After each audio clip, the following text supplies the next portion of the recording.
Hello बच्चों, एक्राई AI में आप सभी का स्वागत है। मेरा नाम प्रियांक शर्मा। जैसा कि आप सभी लोग जानते हैं कि मैं जब भी कोई टॉपिक पढ़ाता हूं, उस टॉपिक के बाद उस टॉपिक से रिलेटेड आपके एग्जाम में आने वाले क्वेश्चंस को यहां पर लेकर आता हूं। तो बेटा आज फिर दोबारा से हम क्वेश्चंस लेकर आए हैं, जिसमें हमारे जो भी अभी तक हमारे एग्जाम में क्वेश्चन पूछे गए हैं उनसे रिलेटेड ही क्वेश्चन है। आप जैसे देखोगे एसएससी में जो भी क्वेश्चन पूछे गए हैं उस टॉपिक से, तो वो सभी क्वेश्चंस मैं आप लोगों के लिए यहाँ पर लेकर आया हूँ। अगर आप लोगों ने पहले मेरी वीडियो नहीं देखी है उस टॉपिक की, तो पहले प्लीज़ जाइए आप वो वीडियो को देखिए। उस वीडियो को देखने के बाद आप देखोगे जब क्वेश्चंस बनाओगे यहाँ पर आकर, तो आपका हर एक क्वेश्चन बन रहा होगा, हर एक क्वेश्चन को आप अटेम्प्ट कर पा रहे होंगे। इनफैक्ट आप अगर अपने मॉक टेस्ट भी लगाएंगे तो मॉक टेस्ट में भी आपको उस टॉपिक से रिलेटेड कोई भी क्वेश्चन ऐसा नहीं होगा जो आपका नहीं बन रहा होगा। ठीक है, तो हमें बेटा सबसे पहले जो हम टॉपिक से रिलेटेड वीडियो बना रहे हैं, पहले उन वीडियो को हमको पढ़ना है। उसके बाद में वो वीडियोस देखने के बाद में उस टॉपिक को पूरा अच्छे से पढ़ने के बाद में हम फिर क्वेश्चंस की तरफ आएंगे। क्योंकि बेटा अगर हम डायरेक्ट ही क्वेश्चन की तरफ आ जाएंगे तो वो तो सिर्फ एक रटने वाली बात हो जाएगी, है ना। और एग्जाम जो कॉम्पिटिटिव एग्जाम होता है बच्चे, कॉम्पिटिटिव एग्जाम्स कभी भी रट के क्लियर नहीं होता, वो समझ के क्लियर होता है। और एक और बात बेटा कॉम्पिटिटिव एग्जाम्स की, कॉम्पिटिटिव एग्जाम्स में पढ़ना तो सब कुछ होता है, लेकिन क्लियर वही कर पाता है जो ये जानता है कि क्या क्या छोड़ना है। क्योंकि पढ़ना तो सब है, लेकिन जानना यह है कि क्या नहीं पढ़ना है। क्योंकि अगर हम वो भी पढ़ने लग जाएंगे तो बेटा हमारा टाइम वेस्ट होगा। और एक्राई आपको ये मौका दे रहा है, हम आपके लिए ये सारी चीजें लेके आ रहे हैं कि बेटा जो जो टॉपिक्स हम पढ़ा रहे हैं, जो जो टॉपिक्स के बारे में हम बात कर रहे हैं, जिन जिन टॉपिक से रिलेटेड हम क्वेश्चन आंसर लेकर आ रहे हैं, आप अगर वो भी करके जाते हो तो नो डाउट आपके एग्जाम के क्लियर होने के चांसेस 99.9% हो जाते हैं। ठीक है, तो चलिए भाई अपने क्वेश्चंस की तरफ चलते हैं। और आज जो क्वेश्चन होंगे हमारे कॉन्स्टिट्यूशन से रिलेटेड क्वेश्चन होंगे कि बेटा हमारा कॉन्स्टिट्यूशन कब बना था, हमारा कॉन्स्टिट्यूशन को बनने में कितना टाइम लगा, ड्राफ्टिंग कमेटी में कितने मेंबर थे, हमारा कॉन्स्टिट्यूशन कब एक्सेप्ट हुआ, हमारा कॉन्स्टिट्यूशन कब से काम करने लगा, हमारे कॉन्स्टिट्यूशन में कमेटीज के बारे में बात करेंगे, हमारे कॉन्स्टिट्यूशन में कॉन्स्टिट्यूएंट असेंबली किसने बनाई थी, कब बनी थी, इन सारी चीजों के बारे में चर्चा करेंगे। तो आइए देखते हैं पहले क्वेश्चन की ओर। क्वेश्चन के साथ साथ आप लोग जानते हो कि मैं आपको ऑप्शंस भी पढ़ाता हूं। इससे क्या होता है बेटा, ऑप्शंस पढ़ने से आप लोगों के साथ एक बात हो जाती है कि जैसे यहां पर ऑप्शन है तो ऑप्शंस भी मैं अगर आप लोगों को पढ़ा रहा हूं तो क्वेश्चन तो एक है बेटा, तो एक क्वेश्चन में ही मैं आप लोगों के कम से कम 6 7 8 क्वेश्चन बना देता हूं, 6 7 8 आंसर दे देता हूं। वरना तो क्या होता है सर, क्वेश्चन पढ़ा, आंसर दिया और आगे चल दिए। ऐसे नहीं पढ़ना है बेटा।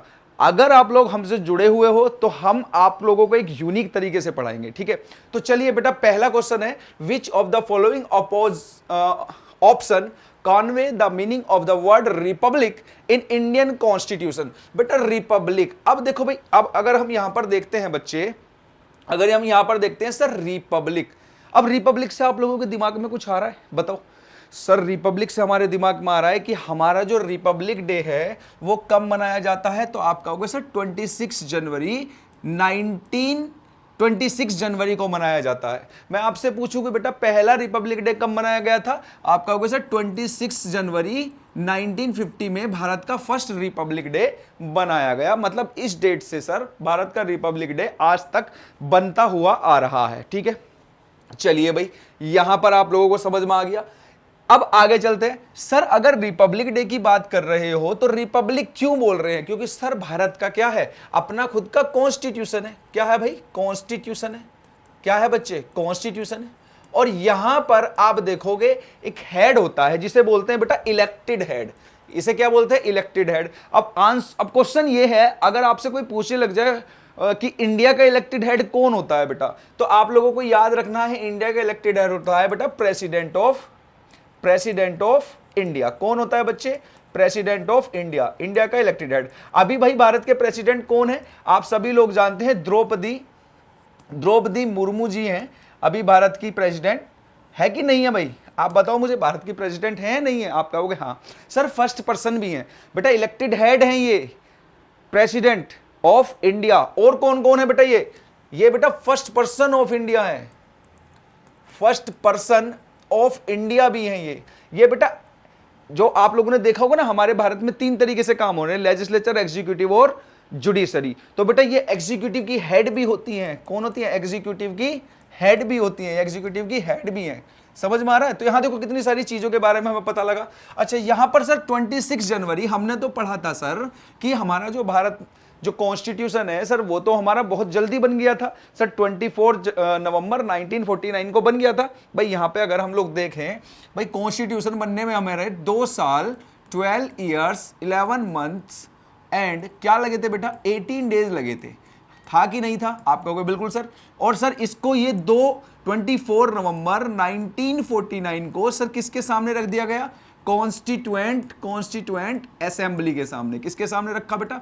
कॉन्स्टिट्यूएंट असेंबली के सामने। और बेटा 26 नवंबर 1949 को कॉन्स्टिट्यूएंट असेंबली ने इसे क्या किया बेटा? एक्सेप्ट किया, एडॉप्ट करा, adopted by the constituent assembly.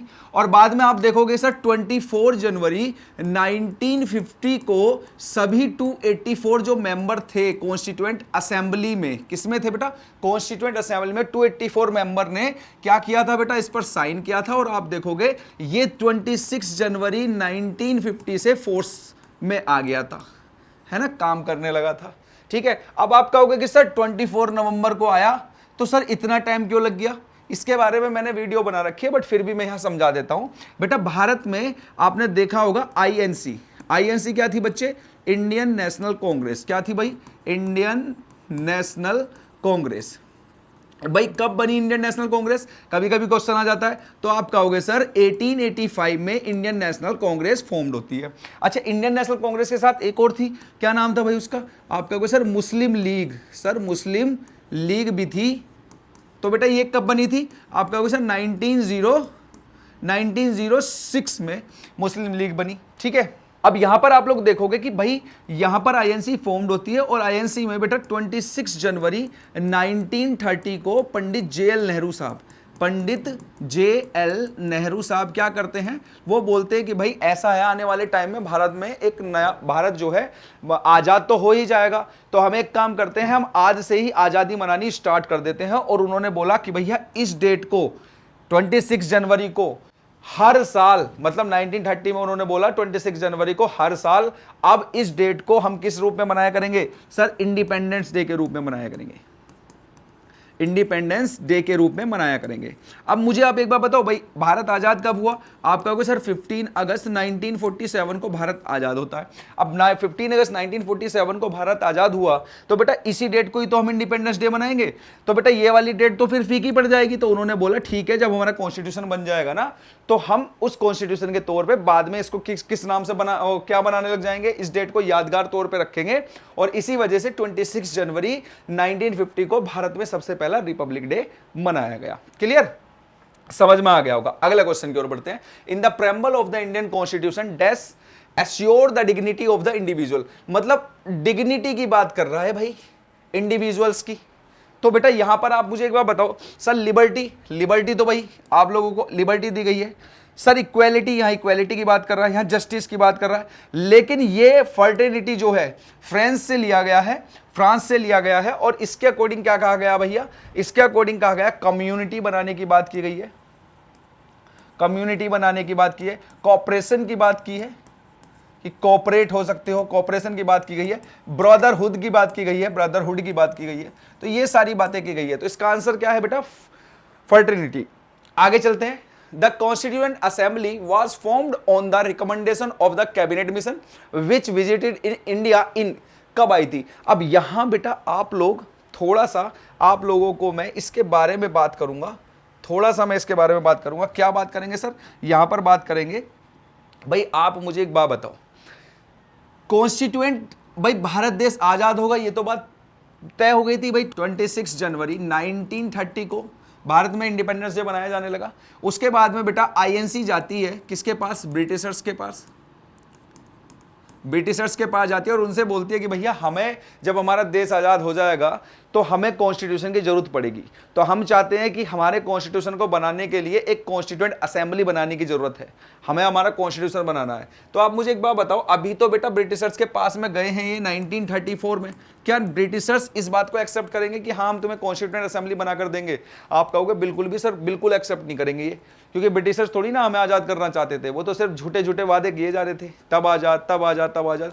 और आप देखोगे बेटा यहाँ पर 1939 में एक वॉर स्टार्ट हो जाता है जिसे बोलते हैं बेटा वर्ल्ड वॉर सेकंड। और ये वर्ल्ड वॉर सेकंड कब तक चलता है बेटा? 1945 तक चलता है, और लास्ट में जब जापान सरेंडर कर देता है अमेरिका के सामने, ये वॉर खत्म हो जाता है। यहां पर आप देखोगे सर जो इंग्लैंड है वो जीत जाता है, भाई ब्रिटिशर्स जीत जाते हैं, इंग्लैंड जो है जीत जाता है, लेकिन ये जीत कर भी हार जाता है। तो बेटा इसी बीच ये क्या करते हैं भारत में, भाई ये चाहते हैं कि वर्ल्ड वॉर सेकंड में भारत के सैनिक पार्टिसिपेट करें ताकि हमारे सैनिक बच जाएं मरने से। भारतीय सैनिकों को लगा देते हैं पहले से, आपको पता ही है कितने चालाक थे ब्रिटिशर्स, किस तरीके से काम कर रहे थे। तो उन्होंने 1940 में सबसे पहली बार एक ऑफर भेजा जिसे बोलते हैं बेटा अगस्त ऑफर। अगस्त ऑफर क्या भेजा बेटा? अगस्त ऑफर। किस बात को लेकर भेजा, इसकी पूरी डिटेल में वीडियो बनाऊंगा, लेकिन अभी आपको यह समझना है कि बेटा कॉन्स्टिट्यूएंट असेंबली से रिलेटेड कितने मिशन या कितने ऑफर आए थे। तो आप कहोगे सर 1940 में आया था एक अगस्त ऑफर, किस बात को लेकर? सर हम आपकी कॉन्स्टिट्यूएंट असेंबली बनाएंगे, जिसको डिनाई कर दिया गया। 1942 में फिर इन्होंने दोबारा से एक मिशन भेजा जिसका नाम था बच्चे क्रिप्स मिशन। क्रिप्स मिशन, क्या नाम था?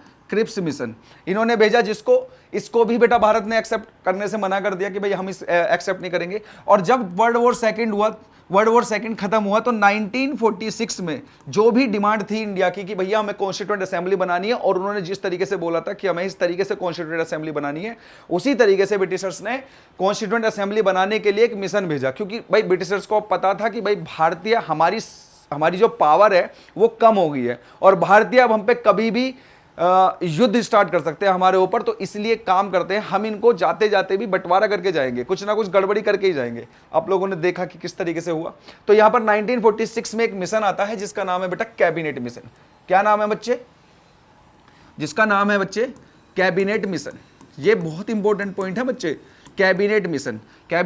1946 में कैबिनेट मिशन आता है, और इस मिशन में 3 लोग साथ में आते हैं, यह भी इंपॉर्टेंट बात है, याद रखना है। एक है बेटा एवी अलेक्जेंडर, एक है बच्चे स्टैफोर्ड क्रिप्स, और एक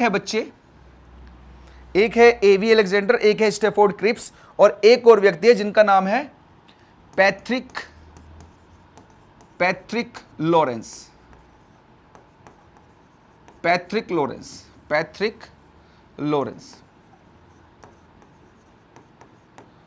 लॉरेंस। और यहां पर ये याद रखना है बेटा, ये जो थे स्टैफोर्ड क्रिप्स जो थे, ये वही थे जो पहले क्रिप्स मिशन भी लेकर आए थे, लेकिन जिसको एक्सेप्ट नहीं किया गया। तो स्टैफोर्ड क्रिप्स फिर बाद में आए, कैबिनेट मिशन को भी लेकर आए, और ये यहां प्रेसिडेंट थे इस मिशन में, प्रेसिडेंट। और इन्होंने कॉन्स्टिट्यूएंट असेंबली को बनाया। किसने बनाया बेटा? कैबिनेट मिशन ने कॉन्स्टिट्यूएंट असेंबली को बनाया। ठीक है, और कब आया था भाई कैबिनेट मिशन? 1946। तो इसका आंसर क्या है भाई? आप बताओ 1962, 1959, 52 या 46? आप कहोगे सर 1946। वैसे इन्हें तो वैसे भी आप एलिमिनेट कर देते अपने आप ही, क्योंकि हमें अगर ये याद था कि कैबिनेट मिशन ने ही हमारी कॉन्स्टिट्यूएंट असेंबली को बनाया। किसको बनाया? कैबिनेट मिशन ने कॉन्स्टिट्यूएंट असेंबली को बनाया। तो बेटा कैबिनेट मिशन ब्रिटिशर्स लेकर आए, और ब्रिटिशर्स 1947 से पहले ही लेकर आए होंगे। तो बेटा सारी बातें तो 1947 के बाद की है ना, तो वैसे भी गलत हो जाती। इस तरीके से भी कभी कभी सोच लेते हैं, अगर क्वेश्चन नहीं भी आ रहा होता है तो भी सोच लेते हैं, अरे भाई अच्छा ये तो यहाँ पे ऐसे है। अगला है the constitution of India was adopted by the constituent assembly in the year. बेटा किस ईयर में एडॉप्ट किया गया था? किस ईयर में एडॉप्ट किया गया था? मैंने आप लोगों को बताया था बेटा 1497, ये तो हटा ही दो भाई। किस ईयर में एडॉप्ट किया गया? अब यहां पर मैंने आप लोगों को बता रखा भैया 1947 में भारत देश 15 अगस्त 1947 में आजाद होता है, और इसके अकॉर्डिंग भी अगर आप लगाओगे 2 साल 11 महीने और 18 डेज, 2 साल 11 महीने इसके अकॉर्डिंग भी लगाओगे तो आप कहोगे सर 1947 से 48 49 मतलब सर 48 भी हटा दो, इतना टाइम तो लगा। अब बचे दो, 1949 और 1950। तो आप लोगों को मालूम है कि सर 2 साल 11 महीने 18 दिन लगे और बेटा 24 नवंबर 1949 को कॉन्स्टिट्यूएंट असेंबली के सामने इसको पेश किया गया और 26 नवंबर 1949 में इसको एक्सेप्ट किया गया। किसके थ्रू? एडॉप्ट किया गया। किसके थ्रू? कॉन्स्टिट्यूएंट असेंबली के थ्रू। ठीक है भाई, चलिए आगे चलते हैं। आगे क्या है भैया? आगे who moved the objective resolution that was later adapted as a preamble of the Constitution of India। चलो भैया preamble। तो आप लोगों ने एक बात नोट की भाई, यहां पर देखो Rajendra Prasad, J B Kripalani, Jawaharlal Nehru, B R Ambedkar. मुझे लगता है कि कुछ बच्चों को इसका आंसर मालूम है, ठीक है, लेकिन बच्चे आप लोग ध्यान रखना, अगर आप लोगों को आंसर मालूम है और अगर आप लोग आंसर पे टिक करके स्किप कर रहे हो तो आप बहुत बड़ी गलती कर रहे हो, क्योंकि मैं यहां पर क्वेश्चंस के ऑप्शन तो लेके आया हूं लेकिन साथ ही साथ इनसे रिलेटेड बहुत सारे आंसर भी यहां पर भर भर के लेकर आया हूं। अगर आप उनको नहीं देख रहे हो तो वो आप लोगों की गलती है। एग्जाम में अगर क्वेश्चन आया उस बात से रिलेटेड तो बेटा आप लोग ही गलत ठहराए जाओगे, आप लोगों की गलती होगी, हमारी कोई गलती नहीं होगी, क्योंकि हम मेहनत कर रहे हैं आप लोगों के साथ में। और आप अगर जल्दी जल्दी करने में लगे हुए हो, ज्यादा कॉन्फिडेंस, ओवर कॉन्फिडेंस हो गया तो दिक्कत हो जाएगी बेटा आप लोगों के साथ में। तो बस मैं ये कह रहा हूं, यहां पर थोड़ी सी बात समझ लो भाई। कराया भाई सर कैबिनेट मिशन क्या लेकर आया बच्चों? सर कैबिनेट मिशन आया था 1946 में और इसने क्या फॉर्म की थी? Sir constituent assembly. क्या फॉर्म की बेटा? कॉन्स्टिट्यूएंट असेंबली इसने फॉर्म की। क्लियर? कॉन्स्टिट्यूएंट असेंबली फॉर्म की। ठीक है भाई, तो बेटा कॉन्स्टिट्यूएंट असेंबली की सिटिंग तो हुई होगी कभी ना कभी। तो बेटा याद रखना, फर्स्ट सिटिंग जो थी कॉन्स्टिट्यूएंट असेंबली की, पहली बार जो बैठक हुई वो 11 दिसंबर 1946 को होती है, जिसमें बेटा सबसे बुजुर्ग डॉक्टर सच्चिदानंद सिन्हा, सच्चिदानंद सबसे बुजुर्ग थे सिन्हा, इनको क्या बनाया गया? सर इनको प्रेसिडेंट बनाया गया। कहां का प्रेसिडेंट बनाया गया? सर कॉन्स्टिट्यूएंट असेंबली का प्रेसिडेंट। कैसा प्रेसिडेंट? सर इनको टेम्परेरी प्रेसिडेंट, टेम्परेरी प्रेसिडेंट बनाया गया इनको। ठीक है, उसके बाद दोबारा एक बैठक होती है 13 दिसंबर 1946 को, जहां पर बेटा परमानेंट प्रेसिडेंट बनाए गए। परमानेंट प्रेसिडेंट बनाए गए। किनको बनाया भाई परमानेंट प्रेसिडेंट? डॉक्टर राजेंद्र प्रसाद। ये तो सब मालूम है, राजेंद्र प्रसाद। किसको बनाया भाई? डॉक्टर राजेंद्र प्रसाद को बनाया। उसके बाद में बेटा वाइस प्रेसिडेंट किसको बनाया? तो यहां क्या होगा सर? वाइस प्रेसिडेंट की जब भी बात आती है तो यहां हम कंफ्यूज हो जाते हैं कि वाइस प्रेसिडेंट कौन कौन होगा। तो बेटा वाइस प्रेसिडेंट दो थे, एक था भैया एच.सी. मुखर्जी और दूसरे थे बेटा वी.टी. कृष्णामाचारी। याद रखना है, बहुत इंपॉर्टेंट पॉइंट है। और एक और बात बेटा, एडवाइजर कौन थे? एडवाइजर कौन थे बच्चे? तो यहां पर एडवाइजर थे बेटा बी.एन. राव साहब जो थे यहां पर प्रेसिडेंट, वो एडवाइजर थे। क्लियर? समझ में आई? अच्छा, वो 13 दिसंबर, सॉरी, ये बच्चे फर्स्ट सिटिंग जो हुई थी, वो 9 दिसंबर को, सेकंड सिटिंग हुई है बेटा 11 दिसंबर को और थर्ड सिटिंग होती है 13 दिसंबर 1946 को। यहां थोड़ा वो हो गया है बेटा। फर्स्ट सिटिंग 9 दिसंबर 1946, सेकंड सिटिंग 11 दिसंबर 1946, जहां पर राजेंद्र प्रसाद साहब जी को परमानेंट प्रेसिडेंट बना दिया गया था कॉन्स्टिट्यूएंट असेंबली का। यहां वाइस प्रेसिडेंट मिले दो और एक एडवाइजर मिले। फिर 13 दिसंबर 1946 को एक रिजोल्यूशन लेकर आया गया था जिसका नाम था ऑब्जेक्टिव रिजोल्यूशन। और इसको कौन लेकर आए थे? सर पंडित जे.एल. नेहरू साहब। कौन लेकर आए थे बच्चे? पंडित जे.एल. नेहरू साहब लेकर आए थे ऑब्जेक्टिव रिजोल्यूशन। और यही ऑब्जेक्टिव रिजोल्यूशन बाद में बेटा प्रेम्बल के नाम से कॉन्स्टिट्यूशन में एड ऑन किया गया, कॉन्स्टिट्यूशन में रखा गया। क्लियर? समझ में आई बात? चलिए, तो यहां पर आंसर क्या होगा बेटा? जवाहरलाल नेहरू। आंसर क्या होगा बेटा? जवाहरलाल नेहरू। अगले क्वेश्चन की ओर बढ़ते हैं भाई। अगला क्वेश्चन देखो, जीवी Mavalankar was the chairman of dash of the constituent assembly of India. बेटा किस कमेटी के चेयरमैन थे जीवी मावलंकर? तो यहां पर देखो बेटा, advisory committee on fundamental right minorities, जहां भी माइनॉरिटीज की बात आ रही है बेटा और एक्सक्लूडेड एरिया या ट्राइबल एरिया से रिलेटेड बातें आ रही है, तो वहां पर आप सभी लोग जानते हैं भारत के आयरन मैन का नाम आता है, जिनका नाम है सरदार वल्लभ भाई पटेल। तो यहां पर इसके तो चेयरमैन रहे होंगे, वो कौन रहे होंगे बेटा? पटेल साहब रहे होंगे। यहां पर है बेटा committee on function committee on function बेटा जीवी मावलंकर, जीवी मावलंकर, जीवी मावलंकर। और बेटा order of business committee, business committee के बेटा के एम मुंशी, बहुत इंपॉर्टेंट पोर्शन है ये, याद रखना, के एम मुंशी। और बेटा एडहोक कमेटी, देखो ad hoc committee on the national flag, तो बेटा इसके चेयरमैन थे doctor Rajendra Prasad, doctor Rajendra Prasad. Clear भाई, doctor Rajendra Prasad ad hoc committee के चेयरमैन थे। किसके चेयरमैन थे बेटा? एडहोक कमेटी के डॉक्टर राजेंद्र प्रसाद चेयरमैन थे। क्लियर, अगले क्वेश्चन की ओर चले। तो इसका आंसर क्या है बेटा? इसका आंसर है sir committee on the functions. अगला क्वेश्चन है how many female member were part of constituent assembly that framed the constitution of India. बेटा कितनी फीमेल थी जो कॉन्स्टिट्यूएंट असेंबली की पार्ट थी? तो बेटा इसका आंसर होगा 15 आंसर है। लेकिन उससे पहले एक इंपॉर्टेंट बात समझ लो बेटा, 1946 में आप सभी लोग जानते हो सर हमारी कॉन्स्टिट्यूएंट असेंबली बनी, कैबिनेट मिशन ने बनाई। स्टार्टिंग में इसमें कितने मेंबर थे सर? 389 मेंबर थे। इन 389 मेंबर में से सर मेंबर किस तरीके से बटे हुए थे सर? 93 जो मेंबर थे वो कहां से लिए गए थे सर? ये प्रिंसली स्टेट से लिए गए थे, प्रिंसली स्टेट से लिए गए थे। ठीक है सर, 4 मेंबर जो थे वो कमिश्नरेट से लिए गए थे, provenance, British provenance commissionerate, British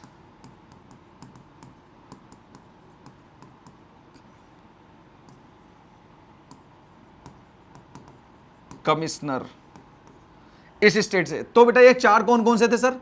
ये इंपॉर्टेंट है बेटा 4 सर, दिल्ली, दिल्ली, दूसरा था बेटा अजमेर, तीसरा था बेटा आप लोगों का कुर्ग, और 4th था बेटा बलूचिस्तान, बलूचिस्तान। ठीक है, इससे रिलेटेड क्वेश्चन आ सकता है, आप लोगों का ध्यान रखना इस बार। 389 में से बेटा 292 मेंबर कौन थे सर? 292 मेंबर रिप्रेजेंटेटिव थे, जो किसके द्वारा आए थे सर? इलेक्टेड मेंबर थे। तो इलेक्टेड मेंबर थे तो सर कहीं ना कहीं किसी मतलब लोगों से रिलेटेड ही बात चल रही होगी। प्रिंसली स्टेट कैसे थे सर? प्रिंसली स्टेट से जो मेंबर आए थे सर वो नॉमिनेटेड थे। नॉमिनेटेड का मतलब समझ रहे हो सर? इनको इलेक्शन देने की जरूरत नहीं पड़ी थी, इलेक्शन की जरूरत नहीं पड़ती। और बाद में आप लोगों ने देखा था बाद में किस तरीके से बेटा 15 अगस्त 1947 को इंडिया फ्री इंडिया हो जाता है बेटा, फ्री इंडिया। और कॉन्स्टिट्यूशन में लिखा हुआ India that is Bharat. Constitution में पहली लाइन लिखी हुई है इंडिया दैट इज भारत। और बेटा आप लोगों ने देखा था 14 अगस्त 1947 को पाकिस्तान का जन्म होता है। तो बेटा अगर यहां पर ऐसे हुआ है तो भाई मुस्लिम लीग तो इधर आ गई है। मुस्लिम लीग कहां गई है सर? यहां आ गई है मुस्लिम लीग। अब मुस्लिम लीग यहां गई है तो बेटा कॉन्स्टिट्यूएंट असेंबली से मेंबर भी आए होंगे। तो यहां पर बेटा 299 मेंबर रह गए थे। कितने मेंबर रह गए थे बच्चे? 299 मेंबर रह गए थे। 299 मेंबर यहां पर रह गए थे, जिसमें से बेटा मुस्लिम लीग यहां पाकिस्तान में चली गई थी, 90 मेंबर यहां चले गए थे। कितने मेंबर चले गए थे? 90 मेंबर। तो यहां पर बेटा देखा जाए तो यहां पर लेडीज कितनी थी 299 में सर? 15 लेडीज भी रही थी। क्लियर, आगे चलते हैं अगले क्वेश्चन की ओर। The constitution of India was handwritten by, किसके थ्रू बनाया भैया? किसने लिखा है? आप कहोगे सर प्रेम बिहारी नारायण राय जादा साहब थे जिन्होंने इसको लिखा है। अब आप कहोगे सर लिखा है, अरे बेटा पहले जो कॉन्स्टिट्यूशन बनाया था वो बहुत जल्दी करके इसको मतलब अच्छी तरीके से जो इसको डिजाइन करके तरीके से जो लिखा है वो इन्होंने लिखा है। ठीक है, लिखा तो बेटा ड्राफ्टिंग कमेटी ने बनाया है, ड्राफ्ट इसका तैयार किया है, लेकिन वो उल्टा सीधा जैसे भी था वो लिखा हुआ था, उसको सुंदर तरीके से सुंदरता से लिखने का काम जो किया है वो इन्होंने किया है। ठीक है, आगे चलते हैं। आगे what is the minimum prescribed by the constitution of India for appointment as governor of a state. अच्छा यहां पर आप मुझे एक बात बताओ sir, governor of a state, governor, sir governor की बात चल रही है, किसकी बात चल रही है बेटा? गवर्नर की। तो यहां मुझे एक बात बताओ सर, गवर्नर कौन होता है किसी स्टेट में? गवर्नर किसी भी स्टेट में कौन होता है? आप कहोगे सर जैसे प्रेसिडेंट पूरे इंडिया पे काम करता है, पार्लियामेंट का एक पार्ट होता है, ऐसी गवर्नर भी होता है जो स्टेट में काम करता है, स्टेट लेजिस्लेचर में बैठा हुआ होता है। लेकिन याद रखना बेटा, जब भी किसी स्टेट में इमरजेंसी लगती है, तो उस इमरजेंसी के टाइम पीरियड में उस इमरजेंसी के टाइम में, उस इमरजेंसी के टाइम पीरियड में बेटा गवर्नर ही रूल करता है। कौन रूल करता है बेटा? गवर्नर ही रूल करता है, गवर्नर। तो बेटा याद रखना है, बोला तो जाता है सर प्रेसिडेंट रूल है। क्या बोला जाता है सर? प्रेसिडेंट रूल है। कौन सा रूल है? President rule. बेटा आप लोगों ने सुना होगा सर 352 आर्टिकल, 356 आर्टिकल, सर 360, 352 कौन सी इमरजेंसी है सर? नेशनल इमरजेंसी है। 356 कौन सी है सर? स्टेट इमरजेंसी है। 360 कौन सी है सर? फाइनेंशियल इमरजेंसी है। भारत में बेटा ये दोनों इमरजेंसी लग चुकी हैं, लेकिन फाइनेंशियल इमरजेंसी आज तक नहीं लगी है। भारत में बेटा स्टेट अगर बात करेंगे, किस स्टेट में सबसे पहले स्टेट इमरजेंसी लगी थी, तो याद रखना है बेटा पंजाब। किस में लगी थी? पंजाब। और सबसे ज्यादा किस स्टेट में लगी है बेटा इमरजेंसी? आपका होगा सर उत्तर प्रदेश। उत्तर प्रदेश में सबसे ज्यादा बार लगी है, लेकिन पंजाब में सबसे पहले स्टेट इमरजेंसी लग गई थी। तो बेटा यहां पर स्टेट में अगर इमरजेंसी लगी है तो कौन रूल कर रहा है? आपका होगा सर गवर्नर। कौन रूल कर रहा है? गवर्नर। लेकिन जानते हो आप गवर्नर कौन होता है? सर गवर्नर होता है रिप्रेजेंटेटिव।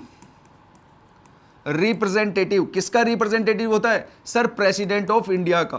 प्रेसिडेंट ऑफ इंडिया किसका होता है बेटा? President of India. President of India बोलता है गवर्नर को, जाओ भाई मेरे तौर पे जाके काम करो, जो भी कोई बात है मुझे बताओ, मैं देखता हूं, ठीक है। और गवर्नर याद रखना बेटा कि किसी भी एक गवर्नर, एक, दो या दो से ज्यादा स्टेट का गवर्नर हो सकता है। 2 and more स्टेट, 2 या 2 से ज्यादा स्टेट का गवर्नर हो सकता है, एक ही गवर्नर, ठीक है।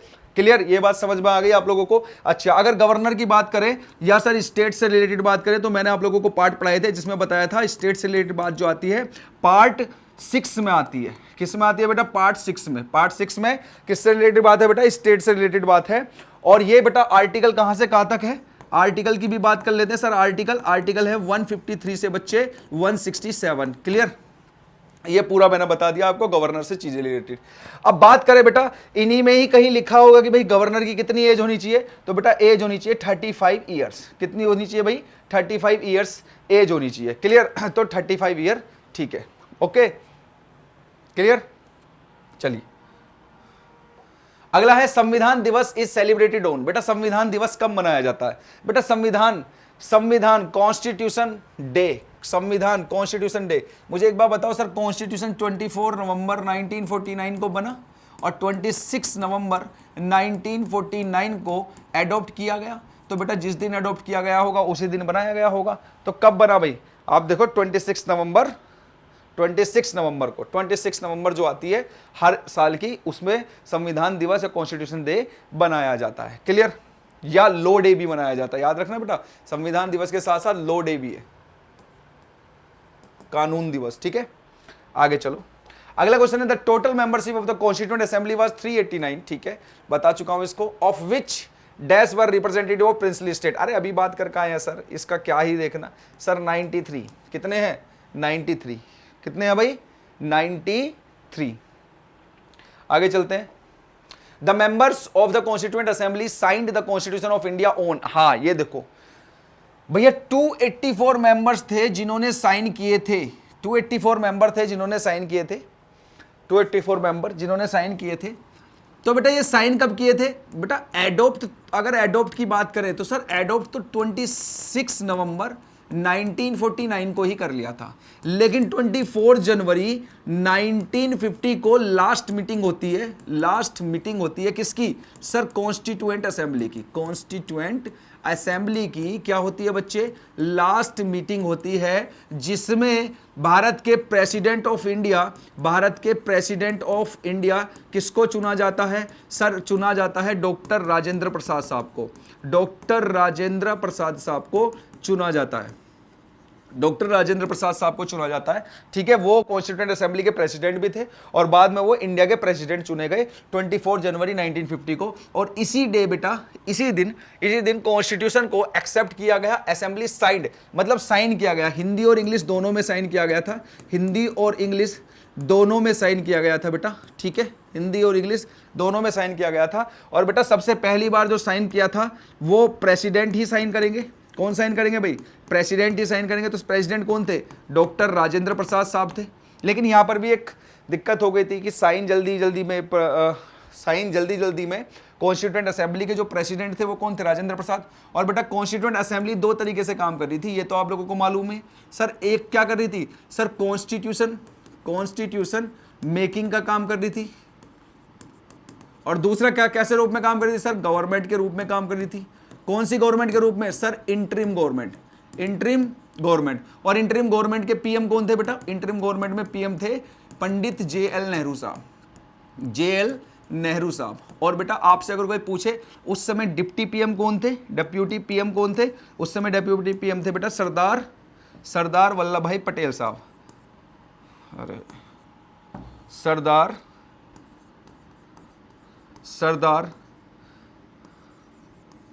वल्लभ भाई पटेल जी, ठीक है, पटेल जी, ठीक है। तो उन्होंने जल्दी में कर दिया था, लेकिन बाद में फिर वो ठीक हुई सारी चीजें, बस हम लोगों को ये याद रखना है। क्लियर? तो यहां पर आप लोगों को समझ में आ गया। तो सर कब एक्सेप्ट किया गया सर? 24 जनवरी 1950 को। 24 जनवरी 1950 को। और फोर्स में कब काम करने लगा ये सर? जब पहला रिपब्लिक डे बनाया गया 26 जनवरी 1950। क्लियर? बेसिकली 26 नवंबर 1949 को ही काम करने लगा था, लेकिन बहुत सारे ऐसे आर्टिकल थे जो रह गए थे, जिन्हें बाद में सारे आर्टिकल को एक्सेप्ट कर लिया गया। इसलिए यहां पर बोला गया है the member of the constituent assembly signed the constitution of India on. ठीक है, अगला है इन 1946 who among the following was made the interim president of India constituent assembly. अरे ये तो आप लोग सभी जानते हो भैया, 1946। आप मुझे एक बार बताओ, दो प्रेसिडेंट के नाम सुने सर हमने। एक प्रेसिडेंट थे सर सच्चिदानंद सिन्हा, है थे कि नहीं थे? और एक थे बच्चे राजेंद्र प्रसाद। तो यहां तो आप लोगों को टेंशन ही नहीं लेनी थी। आप मुझे एक बार बताओ सर, दो ही प्रेसिडेंट हमने देखे, आपने हमें दो ही प्रेसिडेंट बताए। सरोजिनी नायडू सर नहीं, सच्चिदानंद सिन्हा हाँ सर, एस सुब्रमण्यम नहीं सर, सचिंद्रनाथ सन्याल सर नहीं सर। बेटा राजेंद्र प्रसाद साहब होते तो फिर आप राजेंद्र प्रसाद साहब, और क्वेश्चन वो तुरंत चेंज कर देता कि परमानेंट प्रेसिडेंट। क्वेश्चन वो क्या कर देता? तुरंत चेंज कर देता, वो बोलते परमानेंट प्रेसिडेंट। क्लियर? अगला question, when did the first meeting of the constitution assembly constituent assembly take place? कब हुई भाई? फर्स्ट मीटिंग कब हुई? आप लोगों को पता है सर, 9 दिसंबर 1946 को फर्स्ट होती है, 11 दिसंबर 1946 को सेकंड, 13 दिसंबर 1946 को थर्ड वाली, जहां पर ऑब्जेक्टिव रिजोल्यूशन, परमानेंट प्रेसिडेंट और यहां टेम्परेरी प्रेसिडेंट। तो बताओ भाई कब हुई सर? 1946 याद आ रहा, बस खत्म। 1946 आ रहा तो ये है, ये भी नहीं होगा, ये भी नहीं होगा, ये भी नहीं होगा। कॉन्स्टिट्यूएंट असेंबली से रिलेट करना है तो बेटा एक ऑफर आया था अगस्त ऑफर, एक दो मिशन थे, क्रिप्स मिशन और कैबिनेट मिशन, और कैबिनेट मिशन ने ही क्या करा? कॉन्स्टिट्यूएंट असेंबली को बनाया है। चलिए आगे चलते हैं भाई। अगला है question, the drafting committee of the constituent assembly consisted of dash member. बेटा जो ड्राफ्टिंग कमेटी थी वो किसने बनाई भाई? ड्राफ्टिंग कमेटी किसने बनाई? पहले ये बताओ, ड्राफ्टिंग कमेटी किसने बनाई? आप कहोगे सर ड्राफ्टिंग कमेटी बनाती है कॉन्स्टिट्यूएंट असेंबली। ड्राफ्टिंग कमेटी कौन बनाती है भाई? कॉन्स्टिट्यूएंट असेंबली ड्राफ्टिंग कमेटी बनाती है। ये है बेटा 29 अगस्त 1947 को ड्राफ्टिंग कमेटी बनती है। और इस ड्राफ्टिंग कमेटी के चेयरमैन किसको बनाया जाता है बच्चे? ड्राफ्टिंग कमेटी का चेयरमैन बनाया जाता है डॉक्टर बाबा साहब या B.R. अम्बेडकर साहब। Doctor B.R. अम्बेडकर जी को कमेटी का चेयरमैन बनाया जाता है। और इस कमेटी में B.R. अम्बेडकर साहब जी के साथ में एक 6 लोग और थे। तो टोटल मिलाकर कितने लोग थे सर? 7 मेंबर थे। 7 मेंबर। कितने ड्राफ्टिंग कमेटी में कितने मेंबर थे बेटा? 7 मेंबर थे। तो यहां पर आंसर क्या होगा बेटा? 7। क्लियर? आगे चलते हैं, अगला है। चलिए बेटा यहां पर अब आप लोगों के सारे क्वेश्चंस कंप्लीट हो गए।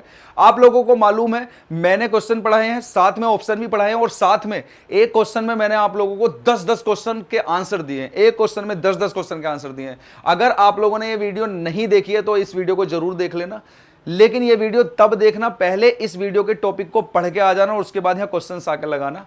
आप यकीनन एग्जाम में आपका एक भी क्वेश्चन नहीं छूटेगा अगर इस टॉपिक से रिलेटेड कोई क्वेश्चन आया हुआ है तो चलिए बेटा फिर मिलते हैं नेक्स्ट क्लास में। पर तब तक आप लाइक शेयर सब्सक्राइब करना ना भूलें, अपने दोस्तों को शेयर करो, बताओ कि भाई इस तरीके से क्लासेस चल रही हैं, एक बार आप लोग देखो, तब आप लोगों को समझ में आएगा कि एक्राई आपको क्या दे रहा है, क्या डिफरेंट चीजें मिल रही हैं आप लोगों को। ठीक है, तो चलिए फिर मिलते हैं नेक्स्ट क्लास में, तब तक ध्यान रखो, पढ़ाई करते रहो आप लोग।